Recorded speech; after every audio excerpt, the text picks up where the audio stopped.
नमस्कार दोस्तों, स्वागत है आप सभी का आपके अपने यूट्यूब चैनल AKHD क्लासेस में। आज इस वीडियो में हम यूपी पुलिस कांस्टेबल के महत्वपूर्ण प्रश्न देखने वाले हैं, जो क्या है परीक्षा की दृष्टि से बहुत ही महत्वपूर्ण होंगे। ये जो है 2020 का कब का है, ये तो ध्यान रखिएगा। ये जो है 2020 का क्या है, प्रीवियस ईयर क्वेश्चन पेपर है।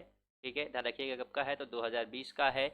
इसमें जो हिंदी से महत्वपूर्ण प्रश्न आए थे, ये सेकेंड पाली का पेपर है 30 दिसंबर 2020 का। तो जितने भी हिंदी के प्रश्न मिले थे सभी क्या है इंक्लूड किए गए हैं, सभी प्रश्न लिए गए हैं। इसके अलावा प्रथम पाली के जो भी हिंदी और सामान्य ज्ञान से प्रश्न बने थे, उसका जो है हम लोग प्रीवियस क्वेश्चन देख चुके हैं। अगर आप लोग नए होंगे, नहीं देखे हैं, तो आप लोग जो है डिस्क्रिप्शन में जाकर देख सकते हैं या हमारे चैनल पर विजिट करके देख सकते हैं। चलिए आज के हम क्वेश्चन की शुरुआत करते हैं। ठीक है, चलिए पहले क्वेश्चन की बात करते हैं। तो पहला क्वेश्चन अगर हम ध्यान से देखें तो हमसे क्वेश्चन क्या कहता है, इनमें से जिसका जन्म अंडे से होता है को व्यक्त करने के लिए कौन सा एक शब्द है, बताने का प्रयास करिएगा। इसमें से क्या है, ठीक है, इसमें से कौन सा शब्द हम प्रयोग करते हैं अगर जिसका जन्म क्या होता है, अंडे से होता है। ध्यान रखिएगा, जिसका जन्म किससे होता है, अंडे से होता है, उसको व्यक्त करने के लिए हम लोग क्या करते हैं, अंडस का प्रयोग करते हैं। ऑप्शन सी क्या होगा, राइट होगा। अंडस का क्या करते हैं हम लोग, प्रयोग करते हैं।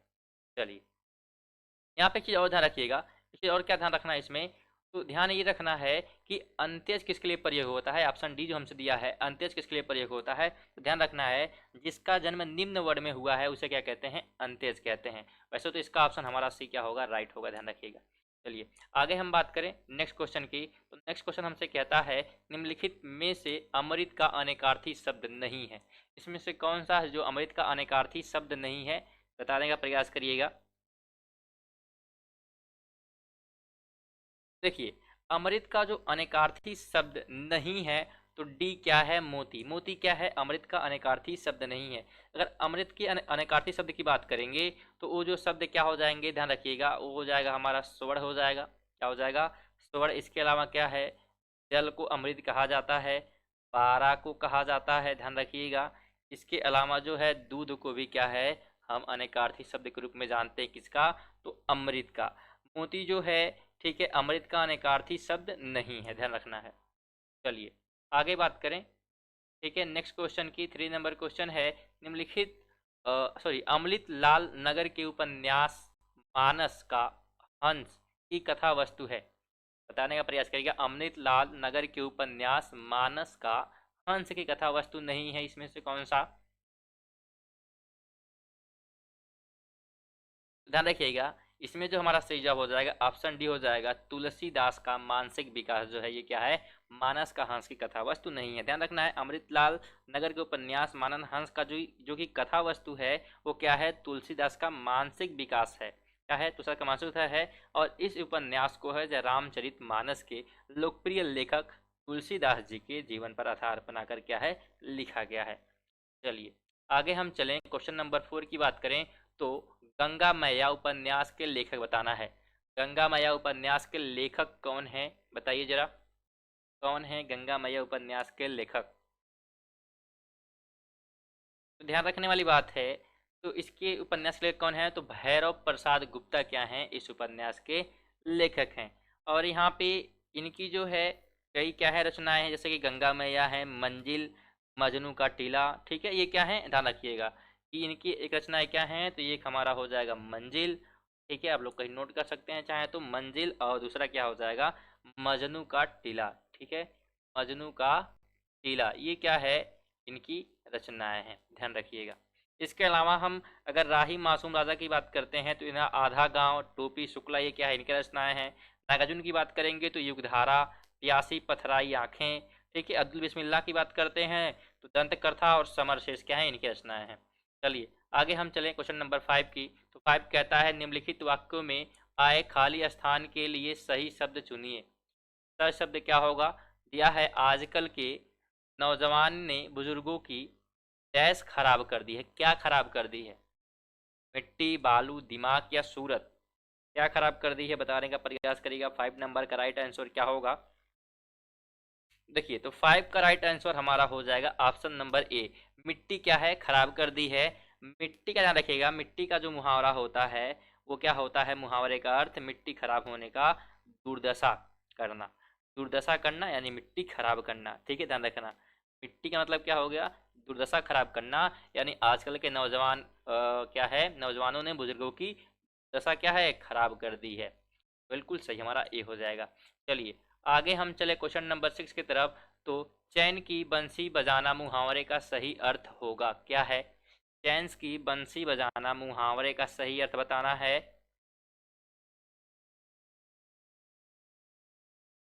देखिए इसकी चौका ऑप्शन ही हमारा राइट होगा, सुख से रहना क्या है, चैन की बंसी बजाना होता है। ठीक है, इसके अलावा क्या है, ईद का चांद होना क्या है, पता होगा आपको, बहुत दिनों के बाद दिखना। ठीक है, घात लगाना का मतलब क्या होता है, अवसर की तलाश करना। और गुस्सा पीना का मतलब क्या होना है, तो व्यक्त सॉरी गुस्सा, यहाँ पे क्या होगा, गुस्सा ना पीना। ठीक है, तो ये क्या होगा, व्यक्त ना करना। ये क्या है, मुख्य रूप से क्या है, कुछ मुहावरे हैं, ध्यान रखिएगा। चलिए आगे हम बात करें 7 नंबर क्वेश्चन की। तो लोग भूल गए हैं पर साहित्य अकादमी पुरस्कार पाने वाले कवि हैं। लोग भूल गए हैं, ये क्या है, ये हमसे नहीं करा के भूल गए हैं, ये क्या है, ये एक रचना है। लोग भूल गए हैं, एक रचना है। ठीक है, इसके लिखने के बाद उन्हें क्या है, साहित्य अकादमी पुरस्कार मिला है। ठीक है, तो उनका नाम बताना है, आप लोग कंफ्यूज मत होइएगा। ठीक है, तो बताइए सही जवाब क्या होगा इसका। तो देखिए सही जवाब हमारा हो जाएगा ऑप्शन बी, ये जो है रघुवीर सहाय हैं। और ध्यान रखना है, इन्हें जो है क्या है, तो इन्हें जो है 1984 में कब मिला था, 1984 में क्या है, ये अवार्ड इनको मिला है, ध्यान रखना है। इसके अलावा आपसे पूछ सकता है कि 2020 में किसको मिला है। ठीक है, ये पुरस्कार अकादमी पुरस्कार पाने वाले कौन हैं, तो टोकरी में दिंगत तेरी गाथा, ये एक रचना है 2014। ठीक है, अनामिका को मिला है, किसको मिला है, अनामिका एक लेखक है, उनको क्या है, ये प्रदान किया गया है। चलिए आगे हम चले, तो यहाँ पे एक कहानी दी हुई हमको, अगर इसको पढ़ते हैं, निबंध कविता कहानी की तरह रचनात्मक साहित्य की एक विधा है, लेकिन इस शब्द का प्रयोग किसी विषय की तार्किक और बौद्धिक विवेचना करने वाले लेखकों के लिए भी किया जाता है। निबंध के पर्याय रूप में संदर्भ, रचना और प्रस्ताव का भी उल्लेख किया जाता है, लेकिन साहित्य आलोचना में सर्वाधिक प्रचलित शब्द निबंध ही है। इसे अंग्रेजी के कंपोजिशन और एसे के रूप के अर्थ में ग्रहण किया जाता है। आचार्य हजारी प्रसाद द्विवेदी के अनुसार संस्कृत में भी निबंध का साहित्य है। प्राचीन संस्कृत साहित्य के उन निबंधों में धर्मशास्त्रीय सिद्धांत की तार्किक व्याख्या की जाती थी। उनमें व्यक्तित्व की विशेषता नहीं होती थी, किंतु वर्तमान काल के निबंध संस्कृत के निबंधों से ठीक उल्टे हैं। इनमें व्यक्तित्व या व्यक्तिकता का गुण सर्वप्रधान है। हिंदी साहित्य के आधुनिक युग में भारतेंदु और उनके सहयोगियों से निबंध लिखने की परंपरा का आरंभ होता है। निबंध ही नहीं, गद्य की विषय विधाओं का प्रचलन भारतेंदु से होता है। यह इस बात का प्रमाण है कि गद्य और उसकी विधाएं आधुनिक मनुष्य के स्वाधीन व्यक्ति के अधिक अनुकूल हैं। मोटे रूप से स्वाधीनता आधुनिक मनुष्य का केंद्रीय भाव है। इस भाव के कारण परंपरा की रूढ़ियां दिखाई पड़ती हैं। सामायिक परिस्थितियों का दबाव अनुभव होता है और भविष्य की संभावनाएं खुलती जान पड़ती हैं। इसी को इतिहास बोध कारण आधुनिक माना जाता है। तो ये कहानी दिया गया है, जिसको हम लोगों ने पढ़ लिया है। आगे क्या है, इससे कुछ संबंधित क्वेश्चन हम लोग देखने वाले हैं। आप लोग चाहें इसका पीडीएफ जो है हमारे टेलीग्राम से ज्वाइन कर सकते हैं, जिसका लिंक क्या है डिस्क्रिप्शन में दिया गया, तो आपको वहाँ से टेलीग्राम चैनल से ये क्या है पीडीएफ बिल्कुल फ्री आपको मिल जाएगा। तो पहले क्वेश्चन की बात करते हैं। उस गद्यांश से पूछा है, प्रस्तुत गद्यांश का शीर्षक होगा, यानी ये जो हम कहानी पढ़ के आए हैं उसका शीर्षक क्या हो सकता है, चैप्टर का नाम क्या हो सकता है। अगर आप ध्यान दिए होंगे तो हम लोग सिर्फ किसके बारे में पढ़ रहे हैं, तो निबंध के बारे में पढ़ रहे थे कि निबंध है क्या। तो यहाँ पे निबंध क्या है, ऑप्शन सी क्या राइट होगा। उम्मीद करते हैं सही आपको समझ में आया हो। चलिए 9 की बात करें तो हिंदी में निबंध का प्रारंभ कब से हुआ। अभी हम लोग पढ़ के आए हैं कि भारतेंदु काल से हुआ था। कब से हुआ था, भारतेंदु युग से, इसलिए क्या है 9 का ऑप्शन क्या होगा, बी सही होगा। चलिए आगे हम चले, 10 नंबर क्वेश्चन यहाँ पे दिया है, निबंध के संदर्भ में असत्य कथन बताना है। निबंध के संदर्भ में कौन सा क्या है, असत्य है। तो ऑप्शन हमारा कौन सा हो जाएगा, बताइए आप लोग। देखिए ऑप्शन डी क्या होगा, राइट हो जाएगा डी ऑप्शन। वर्तमान काल के निबंध में व्यक्तित्व या व्यक्तित्व का गुण नहीं होता। ठीक है, ये कथन क्या है, असत्य है। चलिए आगे हम चलते हैं क्वेश्चन नंबर 11 पे। तो आधुनिक मनुष्य का केंद्रीय भाव है, क्या है, आधुनिक मनुष्य का केंद्रीय भाव बताने का प्रयास करिएगा। तो देखिए आधुनिक मनुष्य का केंद्रीय भाव क्या है, स्वाधीनता है। ऑप्शन सी क्या होगा 11 का राइट होगा। आगे हम चलिए 12 नंबर क्वेश्चन यहाँ पे दिया हुआ है, भारतेंदु और उनके युग के संदर्भ में असत्य कथन। भारतेंदु और उनके युग के संदर्भ में असत्य कथन कौन सा है बताने का प्रयास करिएगा। तो आप लोग जो है इसको वीडियो क्या है स्टॉप करके पढ़ सकते हैं। इसका सही जवाब की बात करते हैं तो क्या होगा, हमारा ऑप्शन बी राइट होगा। आप लोग पढ़ लेंगे या टेलीग्राम चैनल से ज्वाइन कर सकते हैं इसका पीडीएफ। तो हिंदी साहित्य में भारतेंदु और उनके सहयोगियों से निबंध लिखने की परंपरा का आरंभ होता है। ये क्या है, बिल्कुल सत्य। हम लोग निबंध में इसको पढ़ के आए हैं, कहानी में पढ़ के आए हैं। ठीक है, चलिए आगे हम चले। 13 नंबर क्वेश्चन कहता है, 13 नंबर क्वेश्चन क्या है कि इनमें से उसी समय का इसमें से उसी समय का को व्यक्त करने वाला कौन सा शब्द एक शब्द है। यानी उसी समय को व्यक्त करने के लिए हम कौन सा और शब्द प्रयोग कर सकते हैं। तो हमको लगता है आप लोग को बहुत इजी क्वेश्चन है ये, आप लोग कर सकते हैं। कौन सा हो जाएगा, ऑप्शन सी तत्कालिक के लिए हम क्या करते हैं, उसी समय का नहीं तत्कालीन। ठीक है, ध्यान रखने वाली बातें हैं। इसके अलावा क्या है, जिसका अंत सुखमय हो उसे हम क्या कहते हैं, सुखानत कहते हैं। और जिसके संबंध में संदेह उसे संदिग्ध कहते हैं। और सौ वस्तुओं का संग्रह को शतक कहते हैं। इसको भी क्या है आप लोग ध्यान रखिएगा। आगे हम बात करें 14 नंबर क्वेश्चन क्या दिया है, कृत प्रत्ययों के संयोग से बनने वाली क्रिया को क्या कहते हैं। कृत प्रत्ययों के संयोग से बनने वाली क्रिया क्या कहलाती है, बताइए आप लोग। 14 नंबर का सही जवाब क्या होगा। तो देखिए इसका सही जवाब होगा ऑप्शन डी, उसे हम क्या कहते हैं, कृदंत कहते हैं। लाइक कर हम एग्जाम्पल की बात करते हैं, जैसे ढंग में ना प्रत्यय। ठीक है, ढंग में क्या है, ना प्रत्यय ऐड किया गया, इससे क्या होता है ढकना कह देते हैं। वन में जो है आवट प्रत्यय लगाए से क्या होता है, बनावट हो जाता है। इसके अलावा चलन में असार क्या है, प्रत्यय है, इससे क्या होता है चलन सार हो जाता है। इसके अलावा जात में जो है अक प्रत्यय है, जिससे क्या होता है जातक हो जाता है। तो ये ध्यान रखिएगा। हम आगे चलें क्वेश्चन नंबर 15 पे। तो क्वेश्चन नंबर 15 क्या है, श्री कृष्ण के सुन वचन अर्जुन क्रोध से जलने लगे, सब शोक अपना भूल कर करताल युगल मलने लगे। संसार देखे अब हमारे शत्रु रण में मृत पड़े, करते हुए यह घोषणा वे हो गए उठ खड़े। प्रस्तुत पंक्तियों में कौन सा रस है, बताइए इस पंक्ति में कौन सा रस है। तो देखिए इसका सही जवाब है ऑप्शन ए। इसमें क्या है, रौद्र रस को क्या है दिखाया गया है ना। देखिए रौद्र रस है जब किसी व्यक्ति के द्वारा क्रोध में किए गए अपमान आदि के कारण जिस भाव की अपरिपक्का होती है वहां रौद्र रस होता है। और रौद्र रस का स्थायी भाव क्या है, तो क्रोध है, ध्यान रखिएगा। चलिए आगे हम चले। 16 नंबर क्वेश्चन कहता है, निम्नलिखित कौन सा विकल्प विराम भेद और उसके चिन्ह को सम्मिलित कर नहीं करता। ठीक है, कौन सा जो है जो शब्द लिखा गया है और सिंबल है उसको सुमेलित नहीं करता है। ध्यान रखिएगा, इसका सही जवाब क्या हो जाएगा, हमारा हो जाएगा ऑप्शन नंबर सी, योजक चिन्ह। योजक चिन्ह ऐसे होते हैं, बस सिंपल सा। पूर्ण विराम भी ठीक है, अल्प विराम भी ठीक है। ठीक है, ऊर्ध्वाधर भी क्या है, बिल्कुल ठीक है। चलिए आगे हम चले। 17 नंबर क्वेश्चन क्या कहता है, निम्नलिखित वाक्यों में आए खाली स्थान के लिए सही शब्द चुनिए। सही शब्द चुनना है, दिया है जिसने गुलाबी कमीज पहनी है, कामा डैश नाम श्याम है। यहाँ पे क्या हो सकता है, जिसका, उसका, इसका, किसका, किसका होगा, यानी कौन सा ऑप्शन होगा बताने का प्रयास करिएगा। सही जवाब क्या होगा इसका। तो देखिए सही जवाब की बात करते हैं तो हमारा हो जाए उसका ऑप्शन बी क्या होगा, राइट होगा 17 का। यानी जिसने गुलाब कमीज पहनी है उसका नाम श्याम है।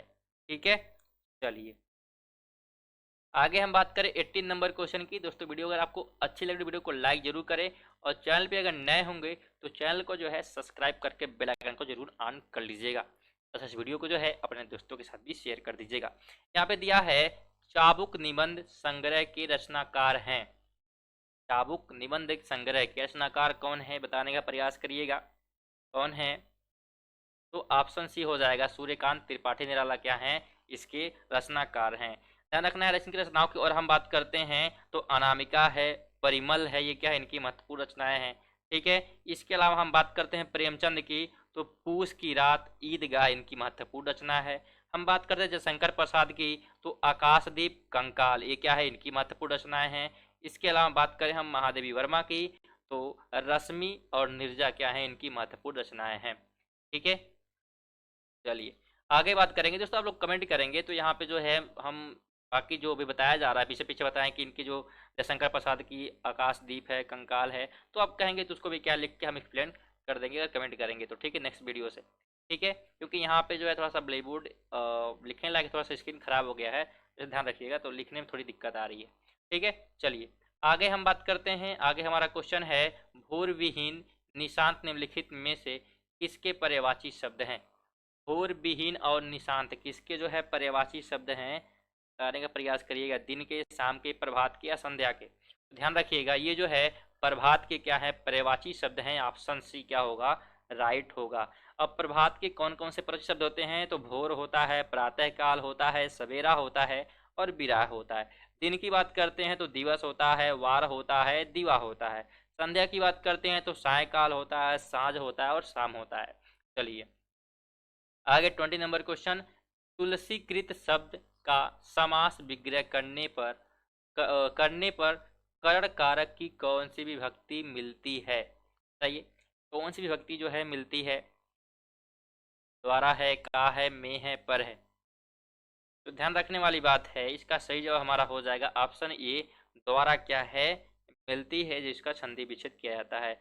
दो या दो से अधिक शब्दों के योग को हमको क्या है समास कहते हैं, ध्यान रखना है आपको। और तुलसी कृत शब्द का समास विग्रह क्या हो करने पर के, ठीक है, करने पर कर्ण कारक की द्वारा विभक्ति क्या है मिलती है। आगे हम चलें क्वेश्चन नंबर 21 पे। तो निम्नलिखित में से कौन सा विकल्प वाक्यांश और उसके लिए एक शब्द की सही जोड़ी नहीं है। दोस्तों क्वेश्चन को जब भी आप पढ़िए बिल्कुल लास्ट तक पढ़िए, इसमें जैसे सही जोड़ी नहीं यहाँ पे पूछा, अगर नहीं आप लोग नहीं पढ़ते हैं तो क्वेश्चन क्या हो जाएंगे, गलत हो जाएंगे। तो ध्यान रखिए क्या है, क्वेश्चन को सॉल्व किया करिए। चलिए 21 नंबर के बताइए क्या हो जाएगा हमारा। तो इसका सही हमारा हो जाएगा ऑप्शन डी, जो अनुकरण करने योग्य हो उसे क्या कहते हैं, विश्वसनीय कहते हैं। क्या कहते हैं उसे, तो उसे जो है विश्वसनीय कहते हैं, जो क्या है अनुकरण करने योग्य है।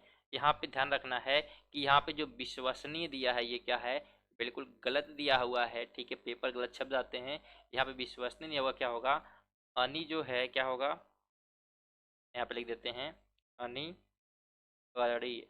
ठीक है, अनि करड़ी कहते हैं उसे, क्या कहते हैं अनि करड़ी कहते हैं। और बाकी जो क्या है, तो मतलब एक प्रकार से हम ये कह सकते हैं कि ऑप्शन डी क्या होगा राइट होगा, क्योंकि जो अनुकरणी करने योग्य होते उसे विश्वसनीय नहीं कहते बल्कि क्या कहते हैं अनिकरणी कहते हैं। ठीक है, ये मतलब इसका हुआ। तो ऑप्शन डी क्या होगा गलत होगा, सही क्या होगा तो अनिकरणी होगा, हमने ये बताया है। ठीक है, चलिए आगे बात करें। 22 नंबर क्वेश्चन है, जो भेदा ना जा सके वाक्यांश के लिए एक शब्द, जो भेदा ना सके उसके लिए एक शब्द हम कौन सा प्रयोग करेंगे, उसे हम क्या कहेंगे, ऑप्शन हमारा हो जाएगा सी, उसे हम क्या कहते हैं तो अभेद कहते हैं, जिसे क्या है भेदा नहीं जा सकता। आगे हम बात करें 23 नंबर क्वेश्चन की। तो 23 नंबर क्वेश्चन है ब्याल, उरग, पन्नग निम्नलिखित में से किसके पर्यायवाची शब्द हैं।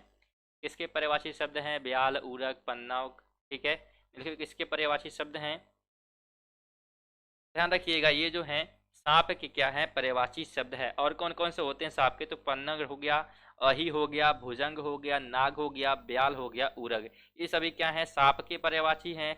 हाथी की बात करेंगे तो गज हो जाएगा, हस्ती हो जाएगा, मतंग हो जाएगा, वर्ण हो जाएगा। भौरा की बात करते हैं तो भ्रमण हो जाएगा, भंवरा हो जाएगा, मधुकर हो जाएगा और मधुप हो जाएगा। चलिए आगे हम चले क्वेश्चन नंबर 24 की तरफ। तो यहाँ पढ़ा नहीं जाता वाक्य में कौन सा वाच्य प्रयुक्त हुआ है। यहाँ पे आपको वाच्य पूछ रहा है, यहाँ पढ़ा नहीं जाता इसमें कौन सा वाच्य है। तो ध्यान रखना है, इसका सही जवाब हमारा हो जाएगा ऑप्शन बी, भाववाच्य क्या है यहाँ पे प्रयुक्त हुआ है। ठीक है, यहाँ पढ़ा नहीं सकते इसमें क्या है वाक्य में भाववाच्य का प्रयोग हुआ है। और भाववाच्य में क्रियाओं में ना तो कर्ता की प्रधानता होती है और ना ही कर्म की प्रधानता। ठीक है, केवल भाव प्रधान होता है। और वाच्य 3 प्रकार के होते हैं, ध्यान रखिएगा कौन कौन से है, तो कर्तव्यवाच्य होता है, ठीक है, कर्तव्यवाच्य, कर्मवाच्य और भाववाच्य, ध्यान रखना है। आगे हम चले 25 नंबर क्वेश्चन है, निम्नलिखित कौन सा उपन्यासकार साहित्य अकादमी पुरस्कार से सम्मानित नहीं है। यानी ऐसा कौन सा है जिसे जो है अकादमिक पुरस्कार यानी साहित्य अकादमी पुरस्कार नहीं मिला हुआ है।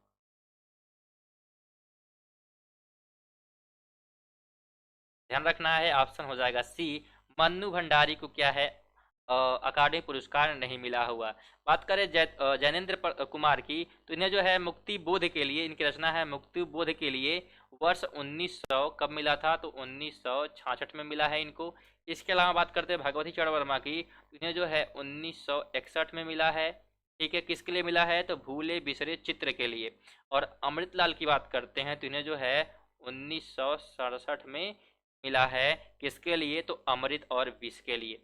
चलिए आगे हम चले, 26 नंबर क्वेश्चन है, निम्नलिखित में से कौन सा विकल्प शब्द और उसके अनेकार्थी शब्द का सही जोड़ी नहीं है। बताना आपको यहाँ पे विकल्प शब्द और उसके अनेकार्थी शब्दों की सही जोड़ी कौन सा नहीं है, बताने का प्रयास करिएगा। 26 नंबर क्या होगा, देखिए ऑप्शन डी क्या होगा, राइट होगा। सर, सूर्योदय और तालाबी क्या है, क्या है, सही नहीं है।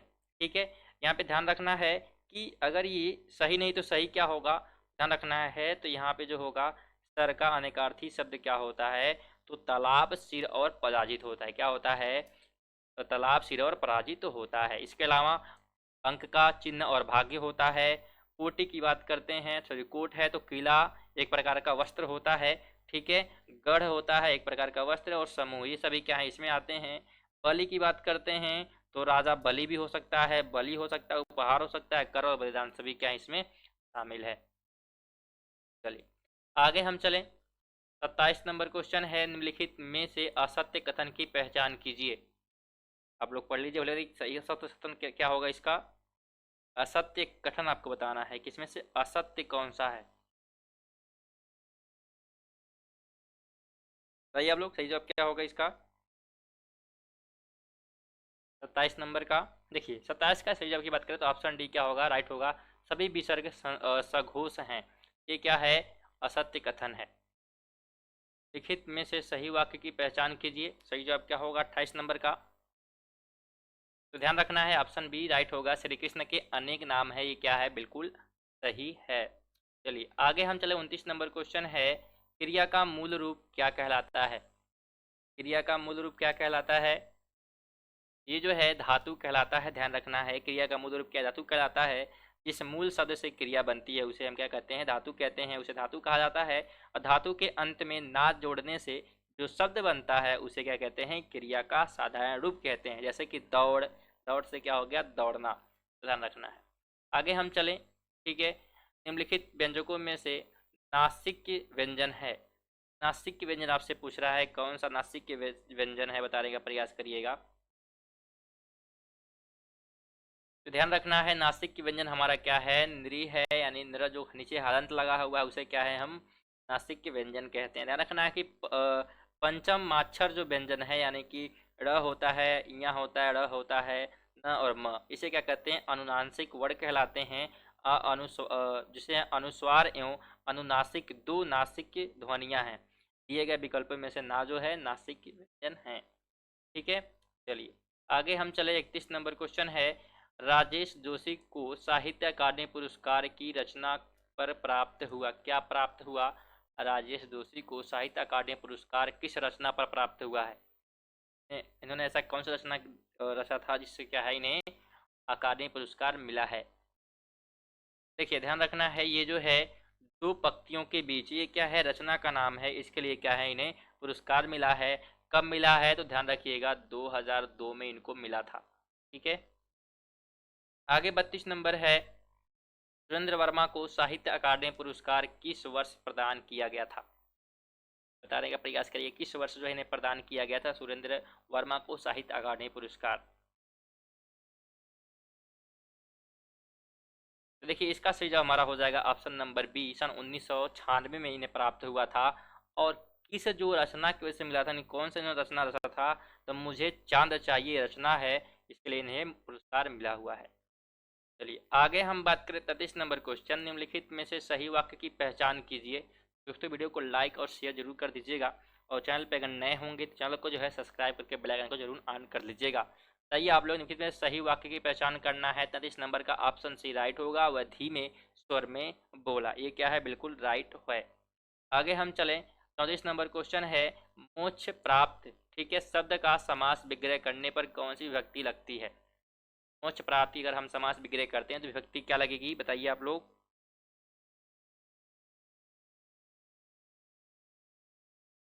ध्यान रखना है क्या लगेगी, तो को लगती है।